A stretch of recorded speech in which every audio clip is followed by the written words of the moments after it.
মন্দিরে পুজো দিয়ে মনোনয়ন জমা করলেন দমদম লোকসভা কেন্দ্রের তৃণমূল প্রার্থী সৌগত রায় এবং বরানগর বিধানসভা কেন্দ্রের উপনির্বাচনের প্রার্থী সায়ন্তিকা ব্যানার্জি। অক্ষয় তৃতীয়ার শুভ লগ্নে দক্ষিণেশ্বর মন্দিরে পুজো দিয়ে মনোনয়নপত্র জমা করলেন দমদম কেন্দ্রের প্রার্থী বর্ষিয়ান রাজনীতিবিদ সৌগত রায়। শুক্রবার দক্ষিণেশ্বর মন্দিরে পুজো দিয়ে মনোনয়ন জমা দিতে গেলেন দমদম লোকসভা কেন্দ্রের প্রার্থী। পরপর 3 বার লোকসভা কেন্দ্র থেকে জয়ী হয়েছেন সৌগত রায়, তবে এবার তাকে লড়তে হবে 2 হেভিওয়েট প্রার্থীর সঙ্গে। একদিকে সিপিআইএম এর সুজন চক্রবর্তী ও বিজেপির শিলভদ্র দত্ত, তাই দমদম কেন্দ্র নিয়ে শুরু হয়েছে জোর কদমে লড়াই। তার সঙ্গে পুজো দিয়ে মনোনয়ন জমা দিতে গেলেন বরানগর বিধানসভা কেন্দ্রের প্রার্থী সায়ন্তিকা ব্যানার্জি। আমি নিশ্চয়ই আশা করি আমি জিতব। লড়াইটা এবার কি আগের মতনই হবে না, টাফ হবে না তো? দেখছি না তো একটু ভালো। অসংখ্য ধন্যবাদ। জয় বাংলা, জয় বাংলা। বাচ্চাকে সঠিকভাবে বড় করতে, যদি বাচ্চাকে ভালো করে বুঝতে পারি, জানতে পারি, চিনতে পারি, তাহলে কিন্তু আমাদেরকে মানুষ করতে অনেক সহজ হবে।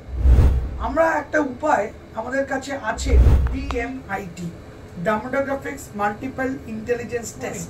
আমরা আজকে একটা অদ্ভুত জিনিস নিয়ে কথা বলবো, যে জিনিসটা আমরা সবাই চাই বাচ্চাকে সঠিকভাবে বড় করতে, এবং বাবা মা হিসেবে বাচ্চা যাতে বাবা মার চেয়েও আরও ভালো শাইন করে, আরও ভালো যেন কাজ করে, সেটা সব বাবা মাই চায়।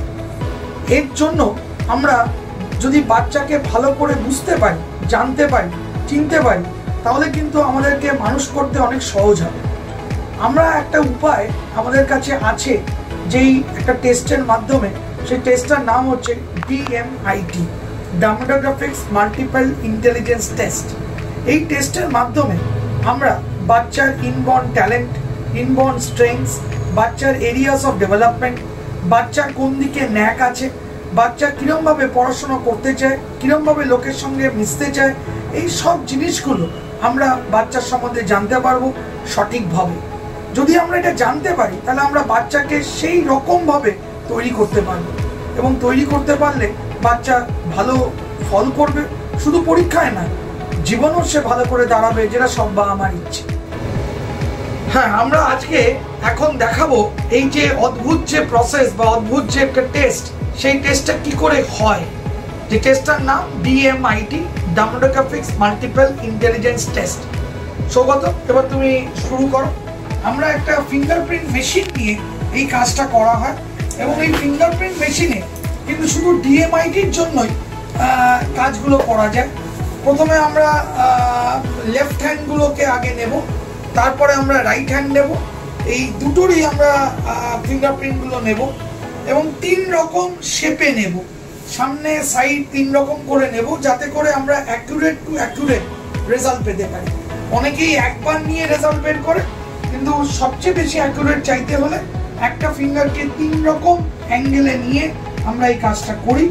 আপনারা দেখতে থাকুন কিরকমভাবে টেস্টটা হচ্ছে, এবং একটা সফটওয়্যারে আমরা এই ফিঙ্গারপ্রিন্টসগুলোকে তুলে নিচ্ছি, এবং তুলে নেওয়ার পরে আমরা সেই রিপোর্টটা, যেই কাস্টমার আমাদের সঙ্গে করলেন রিপোর্টটা, সে ওই রিপোর্টটা পায়, এবং তারপরে আমাদের একজন সাইকোলজিস্ট আছে, যিনি টোটাল রিপোর্টটার উপর একটা কাউন্সেলিং করে, এবং সেই কাউন্সেলিংয়ে একটা entire discussion between the parent and the councillor হয়, যাতে করে বাবা মা বুঝতে পারে তার কোথায় স্ট্রেংথ, তার কোথায় এরিয়াস অফ ইমপ্রুভমেন্ট, তার পার্সোনালিটি, তার কি ইচ্ছে অনিচ্ছে, পড়ার স্টাইল, এবং কোন দিকে সে বড় হয়ে ভালো রোজগার করতে পারবে, বিজনেস করবে না চাকরি করবে, চাকরি করলে কোন স্ট্রিমে যাবে, সব কিছু সে কিন্তু বিশদভাবে বাবা মা জানতে পারে। এর সম্বন্ধে বিশদ জানতে যোগাযোগ করুন eMerit Solutions, এবং আমাদের ফোন নাম্বার এবং ইমেল আইডি, হোয়াটসঅ্যাপ নাম্বার সব স্ক্রিনে ডেমনস্ট্রেট হচ্ছে বা ডিসপ্লে হচ্ছে। Thank you.